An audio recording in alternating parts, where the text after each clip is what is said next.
أعوذ بالله من الشيطان الرجيم بسم الله الرحمن الرحيم الحمد لله رب العالمين والصلاة والسلام على رسولنا نبينا محمد وعلى آله وصحبه وسلم تسليما أما بعد آخر فالسلام عليكم ورحمة الله وبركاته وغاسو سكوني بيسوغا تاغودي غير بدا غا حقتي الحمد لله وكوني اللي سري كروم وجمودي وجيكيغا اسوغا وجمودي waga su kuñini hankendo ke digan kandiga katta hoho ina utu kadungo ado gundungo walla nyaga nura su komantenda kisiyon de tanga na Allah magalla gan nanya ngoda gara na ide nya ngoda gara na suturanya na wase nya ngoda gara ngani na saharo da ka su hunundi na lagar mo ko nya ngoda gara ngani na winu ko futu ke watti burebe garo duna yalla ganna asanki bakko kamma Allah ganna wurgi bakko kamma no raga ka huwala minda nonga o daga no ku o karafu ko Allah ganna yambi sumaga Allah ganni khabro noro na kalle hasida bire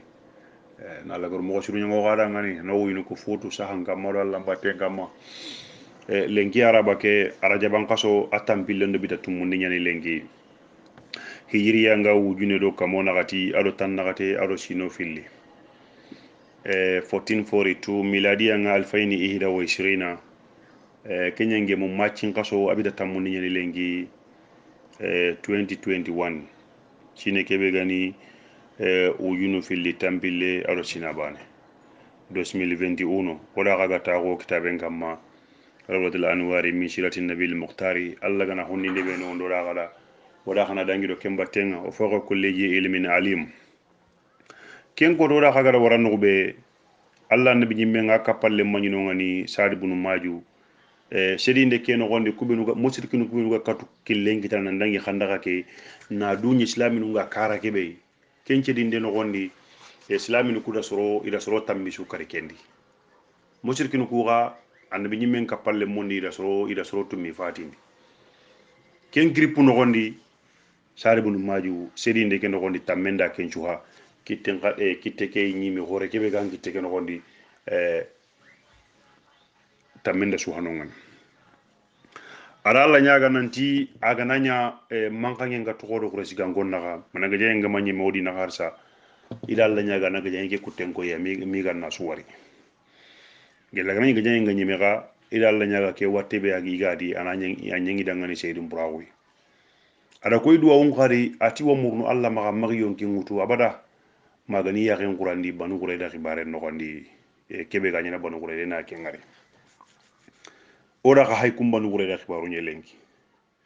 ati qadru banu qurayda wa asaruhu ala sirri khajwa banu qurayda gada jambay be da barti annabi nyimmendi kapalle monga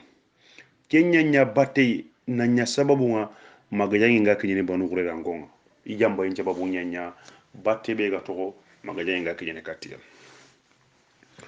وكانت قريدة في أحد ما رسول الله صلى الله عليه وسلم وقد سبق ذكره بنو قريدة ني إني لاهد نغني كاين الله فارنغ الله نبي نيمي كتابه كي ليغي لي جوبان رودا غاغا جوبا مغوبه الله نبي نيمي غاري مدينة غا صحيفة بيد برني ada sahifa ke de barna ndial yahuda no suga no ummatu mal mu'minina oda khasuni bane de be geno gondo da khasu tago de bendi qoronta gona de ben kroshi on da khaga jana kan dogo jana kala khadina nda bari mo be ga gem moy kay kha khano dinan ka o khano dinan nda bari mo be ga gem moy ka illa ganda serebe ganati warni khunu de be go so na de be geno gondi serebe ga mo neena yadan ta gonda baro kam mo de ben no gondi nan khelu na de be monondi kengen diga dinan ta kroshi oda khasu hay gillo no kitungini me ona kama ngaja ona kata aga gillo kama mo be tayib ona kama kata aga gillo kama mo be aga daga فجاء هوي بن أكتبو سيد بنو نذيري فجاء هوي بن أكتبو سيد بنو نذيري يغاكي غجاني نغون أسرو هاي لخجوات يدوكي الحجاب غجاني نغامي هوي بن أكتبو بنو نذيري من كنيا لكاتيا كنيا لنغان إلى كابون أسدي سيد بنو قريدا أريكاتا كابون أسديا بنو قريدا غايب من كن بايكي غواي هوي بن أكتبو كي ikumbi no nyamunde nande bi nyimme njambadu njamban tankari I feli iga feli wada kuna gara ke tagu siki hallendi ba nanti kunguna le mandi munafiqinye abdullah ibn ubay ibn salulu I parce que angana mun na sere jamban tankari akamangana chancin kita manangana feli abaraje ni manen nanga kari kay gunguna le makene munafiqin parce que akelli nguni na andabi nyimendi kapalle mo su kariya ati annabi ni khata bakade bende akiti tikanya nanda ni khata bakade bende annabi gadi khata honu daga taku khaybara honu daga sama nyinyen nogondi keta kenyen dambugu nanti khatifanu do wujunu tumbiri wosuna al yahudiya nunye kurasi gangondo wujunu nakatiri mana wujunu tamiro ho hada maremme nantiri mahamadou gaja madina no konda di kapalle mo ari kata banu wureda imangonga nanti fa hasana lahu al-khadru wa kharrahu ala naqdi al-ahdi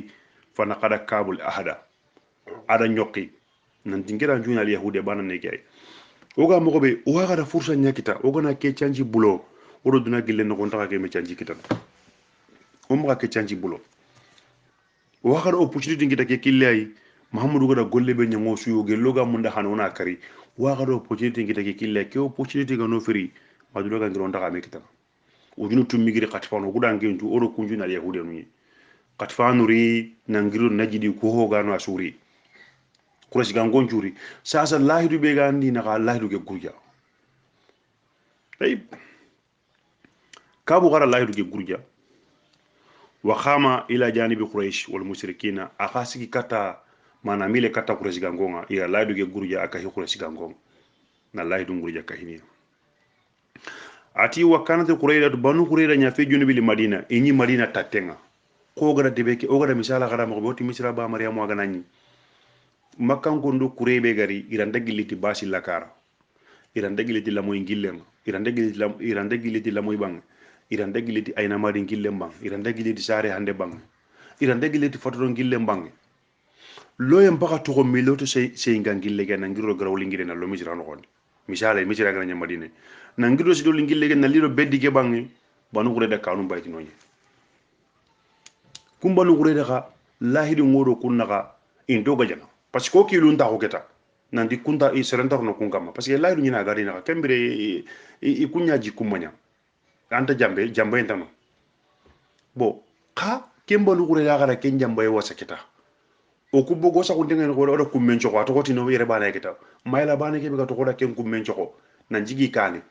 kille intaka kille ktra na lode be ndogondi kato ya kundore munga atoko kudi ya na kita sedi inde inda tambina ille banu gure da gara chanji ngini nan tisa ke lokato halle iga ke nyino yimbe mo be o ya kundo na burundore mungo halle kanu ndogondi tayib silami nunga fi simalia silami nunga tinoge mbange ko gara misale kada mo be wa balagha al khabaru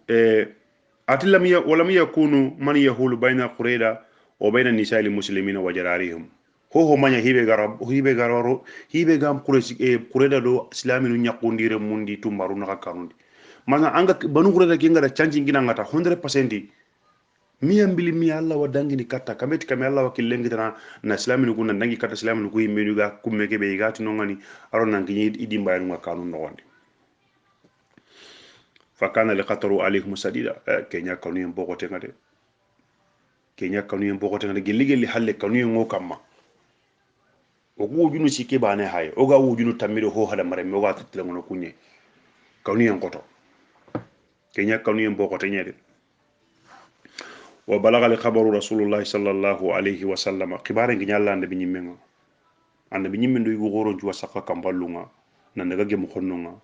bo sakon denga no kebe nan disere ndek nyino yakundore mundo na burunga kanundi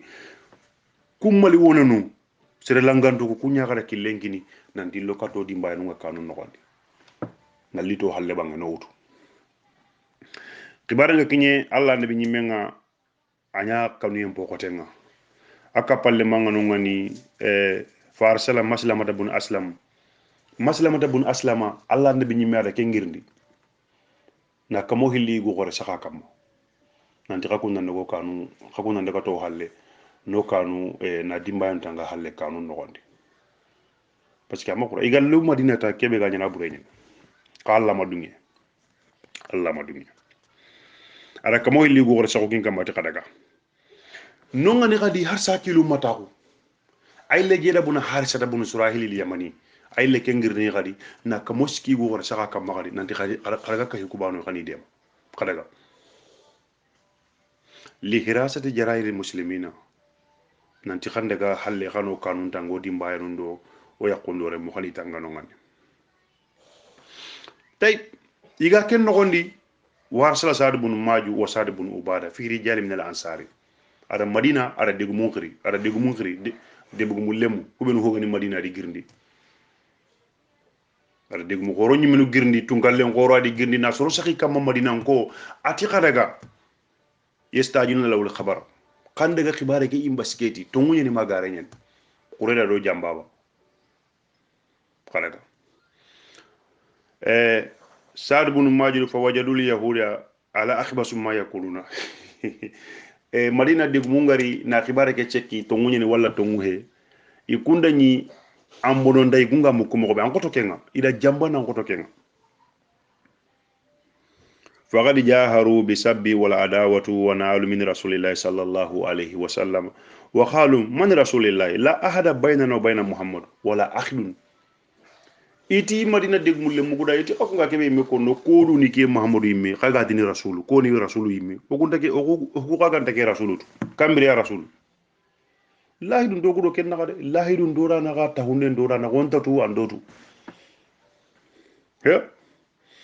manu wala golle burende bad yalla yiganna tapoli gedo bilodi ngutu o ko nyikanu gudi hakati be kembiro ra kato na here kitade be nga kato ga ba ko na here kito yakundore mo kayda wara kama ka simma ke kan daga gajange nya kundu ko ma nya bido hilli sikki walla ko yande kasumuma annabi nyimmen digame kasumuma ida game so ni gonga dini kaso kebe dangani nakan kaso sun kaso ngana kara kaso kebe nakan kaso ndo urunguranen kaso kaso filli iri qagelli safaru no gonyade safaru gasigi makata jul khada igano ngan ma julu khada gasigi kaso muma ido farendo yande binyi mendi kapalle mo ngame kanu ngabo tay iti awa degmu be nuga madina annabi nyimmen kapalle mogu kutungalle mogu kubenu hogani madina yille kata annabi nyimmen ida khibaren jaga ndalangani iti allah farenda ngani sallallahu alayhi wa sallam iti annabi da iti adilu wal khara adilu wal khara yani anna qurayra ala khadri ka khadri al adli wal khara bi ashabi raji o daga girdangine ta ko sikki halle nogondi annabi nyimmen ngadi kapalle mogu be nu girni soro ko tammi be gadi reyi yiga daga yiga di kari gira ko soro ko tammi be kari ima jambay nyaada bare nan di kunni islami nunye annabi da soro tammi kiniya kadaga kadi ina ga kharangundi iga kinyi kille ngai di jambay di kari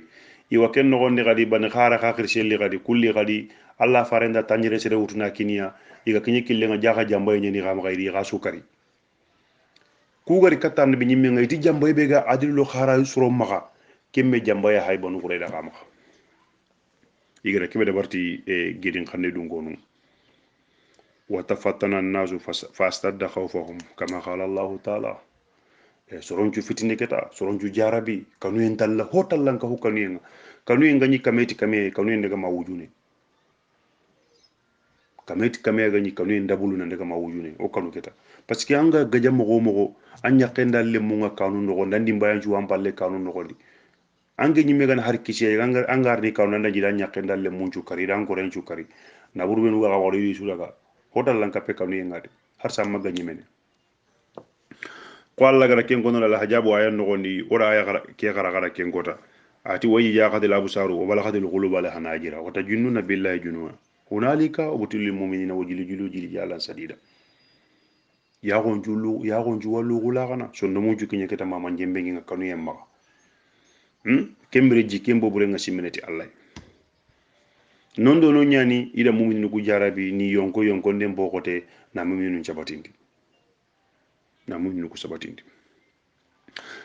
munafiqin groupe menu khaga na jamal munafiqin groupe be khaga no ngani iti ko gara ayan ko nakara ken gota mo be ma wadana allah wa rasulullah ghurura hata khala baduhum kana muhammad yaiduna anna kula kunuju kisira wa kaisara wa ahaduna la yamanu ala nafsi an yajhaba ila al-khayti annabi nyimbe ndi kapalle munga kummeke karande no gonde agara ma wali ke wutu agara pikas ke agara gide ke samba amati dangani aldara same unyen karle mo ada kenkinoy ada kisra unyo dangani ada farisi unyo dangani munafiqin ko to kenya sankri mena ka do jamaake iga to len ta godo islaminu koy iti khada wari alla annabi nyimme ngella so no ko alla di fare ngenda o kubenu so hayron kunne ser sunda sago gilliron kunne nan daga homballe ke nan daga sellaru tere na nyillerini amma katu sago nan daga sellaru tere homballe ke na nyillerni o ko an katu sago nan do o kura wa yamani do e farisi do e kisra o kura wa kumarna anda wari ki hay sangana to yata yogonu khati khadi munafiki bana nukudi alla kallange ngi digan kan nen caga ndoro qur'an no gondi ma wa'adana allah wa rasuluhu illa ghurura alla di farenge mo kunyina ho e ganda marse diga meta no mana no turulli ngungino ita no turulli ngungino nanti kyani o turulli ngukinna nyenita munafika ko julumun ta qorayde ya ga alla gan no hon no kompasu o sellanga alla gan no hon no kompasu o sellanga wa khalat taifatu minhu groupe ti khadi kahniya gelliya iti ahla yasriba la mughamal lakum farju e madina ta khano kay ke tagu dingira be sabat dingira ndakara yaron kunne khasagi khanni khasagi katta ka kompo khasagi katta ka kompo wa arada fariqun minhum al firaru fa ahtajanu lin nabi sallallahu alaihi wasallam wa qalu muhtalina inna buyutana awratu wa ma hiya bi awratin groupe yego no khara mundu khadi inguru parce que kanu yake ga dumbu hiki kanu yake ga khoto mo be kundu groupe da kanu nan digu nga wurnu yugo nurni katan be nyimme nga allah ne be nyimme ngiga gilli kan no gondi ala nyingilu nchampe make dingira do ke dingira da bari mayre ko me make da bari igalo jurun gonno farenda ngani inna buyutana awratu nge kanchu nanga ke dingira da bari ne mayre da bari ngama daga non da bari gollente gemme allah ti o mahya be ati lo jurun tanode lo jurun tanode o qur'ana ay nga ke ngono nyiruduna illa fira ila hurnu ka lo juru sun tanon ngani iga kendo gondi keta islaminu kusuga jarabi keta kanu en tallan qoto honu warni keta su honu da kanu nguru indaga na farendo mbane to kono ngani bo allah ande nyimme khala rasul sallallahu ande nyimme jahali keta nangi jahali en kempa hina balaghu qadirhum banu gure jamba nga kinyai allah ande nyimme ayongi ke li siri ala same fatakhanna bisawbihi wajtaja wa makasa hakaja tawila bajo qore be galla ne be nyimme maka asaguna kem bajo qore na gusu na du gusu kendi mana na kudu kama adalla saqa aku hindege ala same asagu adalla saqa kembre sumana hada wa qala allahu akbar aga dalla ken chakkeno gondi bajo ke ga kupa kama aga dalla ken chakkeno gondi agri aga gillaro allahu akbar ngiri o basara li muslimun bi fatihi wa nazri ala islaminu ku adi nyakalindi akapalle mo kubenu wa karo adi nyakalindi nan do wase yin kitana do idande adi nyakalindi wa arada annabi nyiminda ku khanu aga giri ken kupeno gondi aga giri aga tagu aga dimisi wasati nan diwo wayde yin kitana ada ku khanu anyuru sila ila wayenatu bun hisni li yusalihu ala sulusu asmar li madina parce que aga giri kengo aga giri sakka ken gondi ada kiya wari nanti jama ke ga mogobe sala hiyembana lawa jama ke sankini ken ngaray hanallay ada ku khanu ina sere bagandi saybanu kudi na kay kata ke huweyni akundu e kiani qatifanu imanke nga kiaro wujunu tummi ngiri qatifanu nanti kunna nyille wayin sabu li salihu ala sulusu asmar li madina na buru sugare so kan bonu ndo kirti kata witre mu sino so gona so gono witre mundo so kan bonu ju hata fere ona so kan bonu ku su tagandu sikki ona tagandi sikani nguto na kina kay kakum min wagir khatifan ko kan dur goto kakun na nyille an to goro ko sikango ku bane na parce que kana to goro ku bane na makango ho baka kure ke sembenga he know how to deal with them ido kulla wa dilini odo kunga hi kenya na mokobe woyen sabu huwa bi khatifana akendo khatifanu nyille ogana so ko sine so ndo itre mum pata na burundo so kamponu ci ferewni takandi sikki o kuma dina tagano na tagandu billutu sikandi wona kingina khafu fa ba jalika sayyidul ansari agara kewo aga jonga ke waray walla e kapalle mo kure nanti waray mbay ge hare ngeni kata huyenia nan da kendo khatifanu nyille ke waray yani maka agara ke go akota madina tungal le mo benu gano madina debugo mulle mu deg mu mbara ite annabi ñimme nanga non tan nanke warayidi non takedi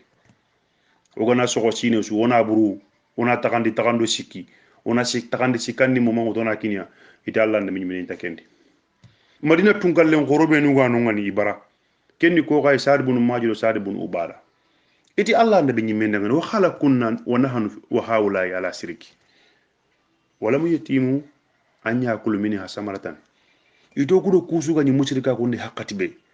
ondo so xam bonun jox har sina bane har itire mbane hunji bane barama yigo na burun nokondi ya fahina akramana Allah bil islam birambe ke Allah ga rogu daro nuron islam agun nokondi wa adna bika anutiyahum ya rasulullah anutiyahum amwalana iti birambe ke Allah ga rogu daro no bagandi ken cirka ko nokondi nuriti islam agun do ko hayto ngamma Allah ille o daro no gadi ange muhammadu mu mango kuma ka kete bedi Allah ro daro nange mu mangino guyi onona burungu tona kiniya wallahi wala nutiyahum illa sayf ita Allah nabi nyimminda iti wallahi wonta hoho kinniya ganta kaha kureke iga ille ne adi wujunu kuttu misre be gadi ga saka hon balle ge iga ille ne das fine inyi le ndaga kay ga modunga ille ne wonta hoho kinniya ganta kaha balle mana kaha na to ngono dina mana diga me ke kula sanni maniya de mun na mun de na mani ko annabi nyimminda ngani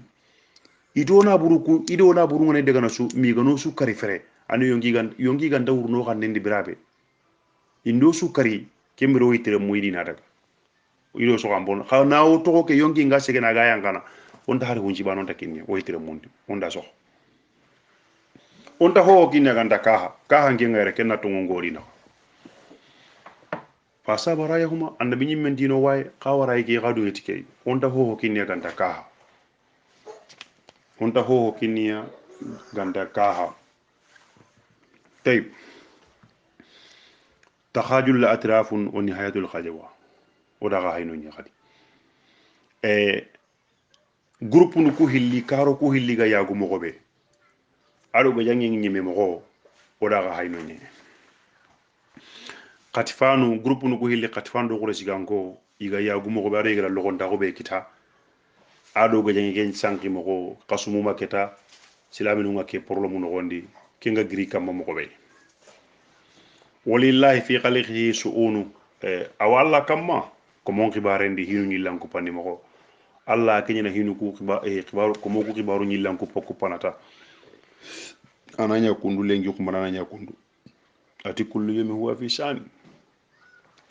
onalla nyaga jawo jalla ko to sugada no khibaru ko yilan ko pa kata ali halasren no lengi hasu daru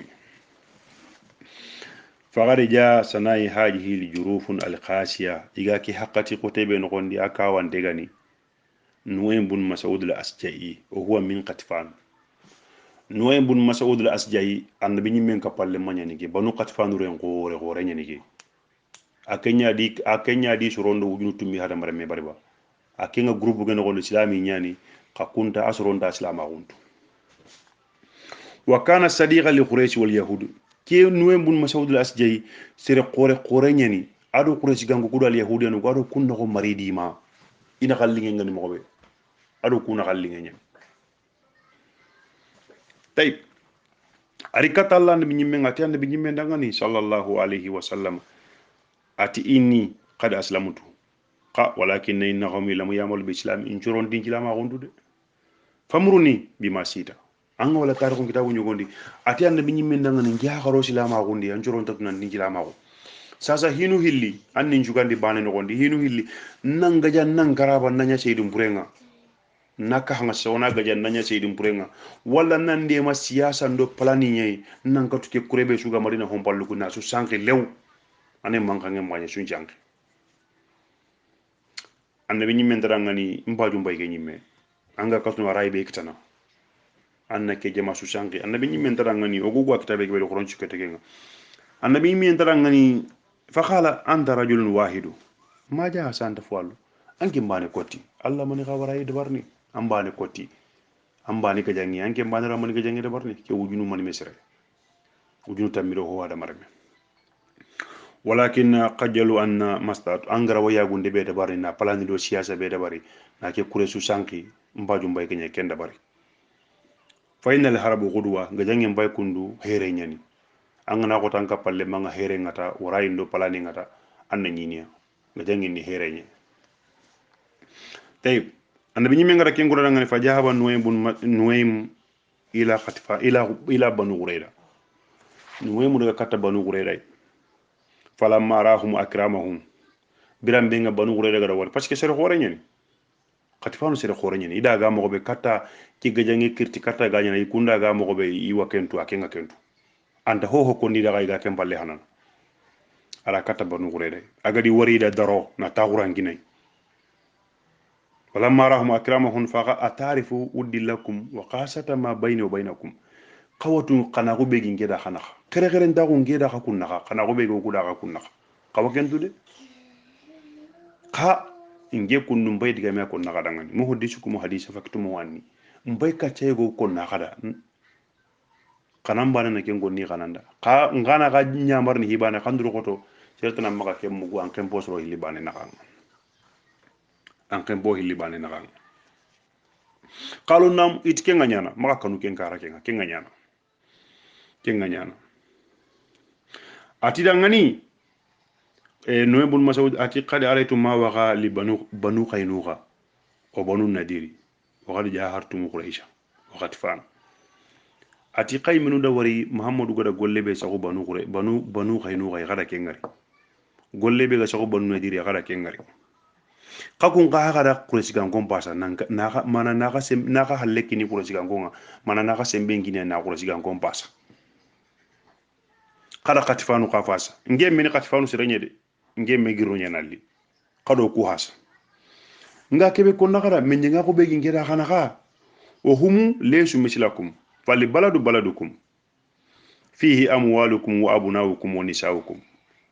nge megiri banu katifanu kado gunta bana de kado kurasi gangon kanta bana ke madina kun ka kunya debe ni ki debe fal baladu baladukum kana buru ngayron kunne khare mu ngayre khaya ku ngayron kunne la takhiduruna khakulantay khangri madina no koni nanguruna khaya kukuda khare muguda kana buru kusu to khayran kun ila khairi wa ma baladuhum wa amwaluhum wa nisahum fa baydatum o kubenu ga giri katifanu o ku yakundore mundo na buru kunjuga dingira be asudda dingira tangandenye muhammadu randa gilina ne go ku yakundo na buru njo nore munju ndaga golli bore nyangeno ngani o ku gar yiron kunne fa ina asabu fursata billahi gana opportunity ngita o kurina nga hakay ngi gana opportunity ko rengi desu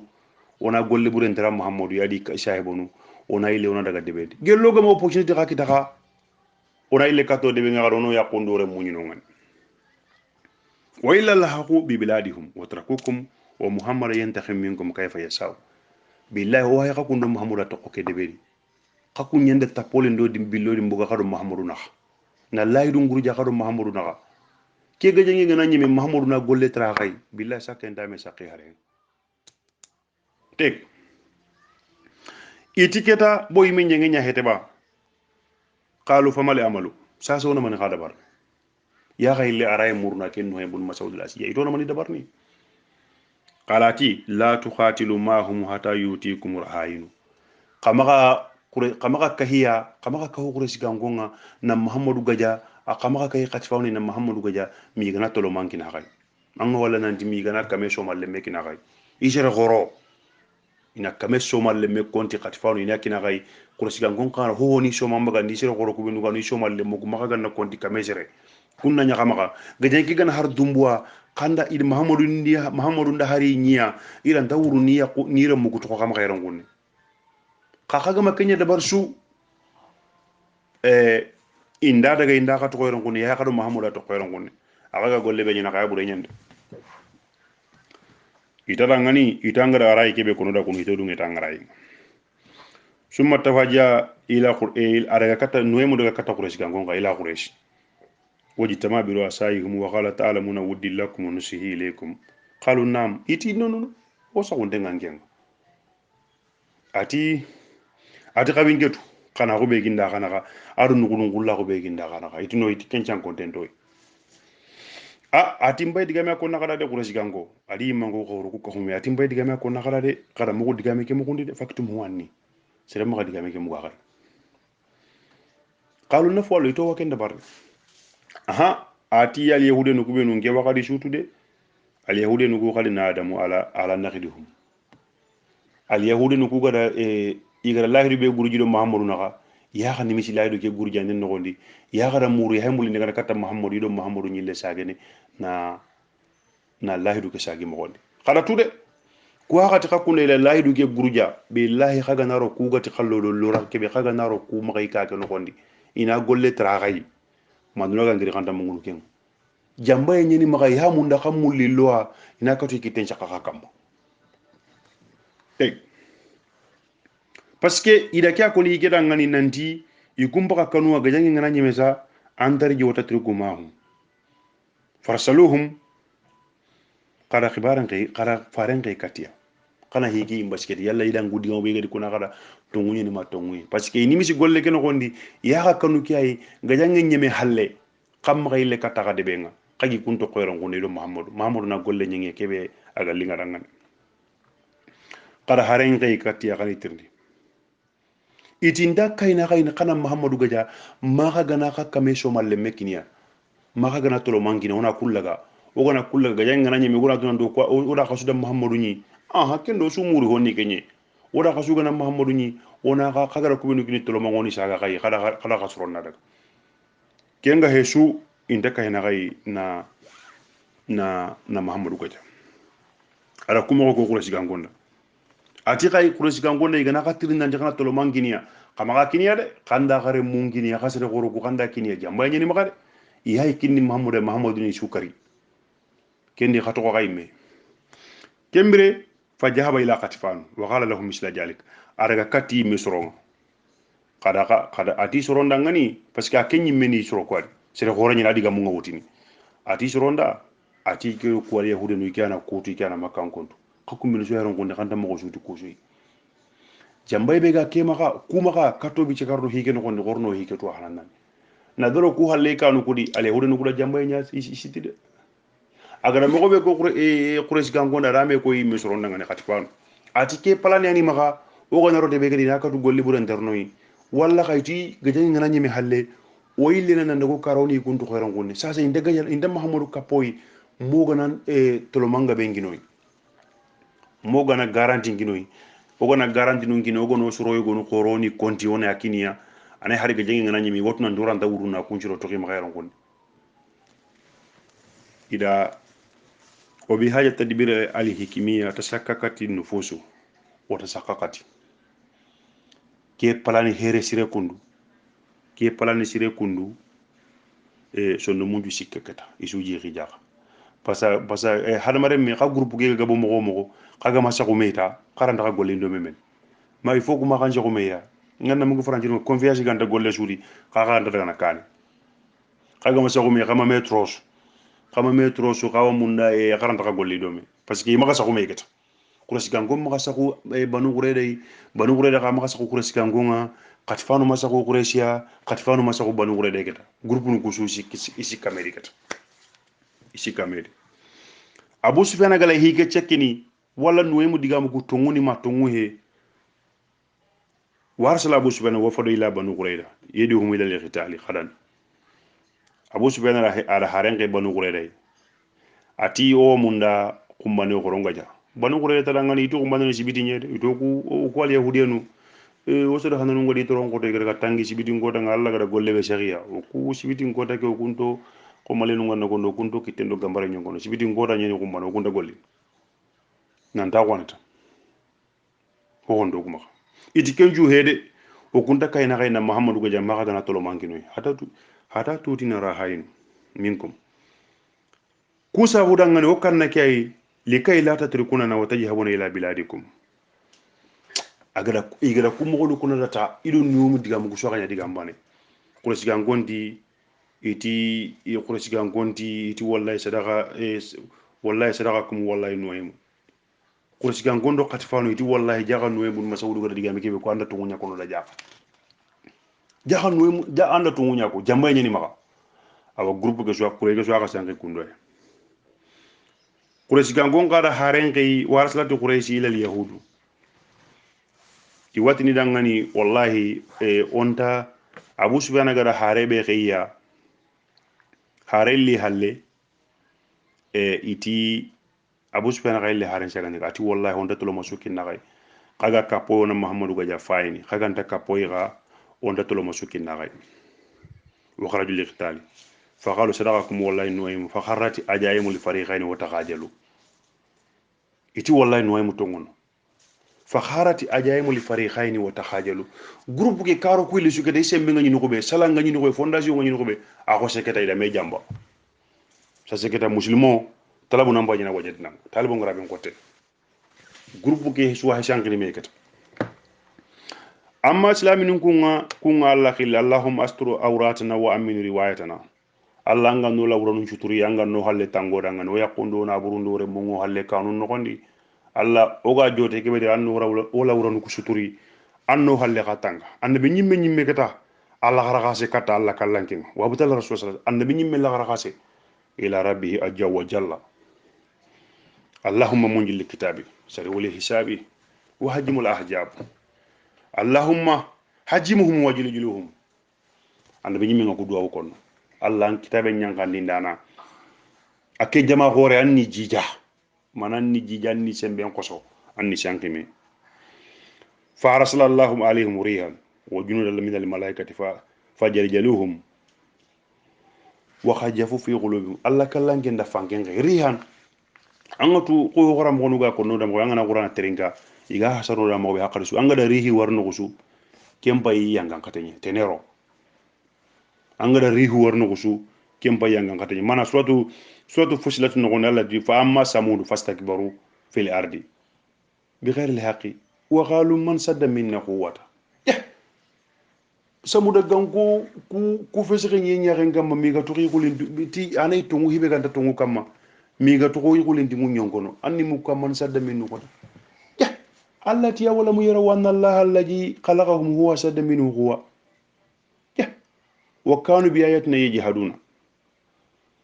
fa arsalna alaihim rihan wa wahidu yarongonne sarsara hanga sarlande alla la kenya re katya fi ayamin nahisati ko tan ku be nunu ni tegani linu jihahum ajabal khijiw jangan kate alla hanga sarlande nyaqi na warakati ya nishu halaki suratul haqa bana ne geno gondi garana kenya konno ati dangani mani gadi fa arsalna alaihim rihan fasaqarna alaihim rihan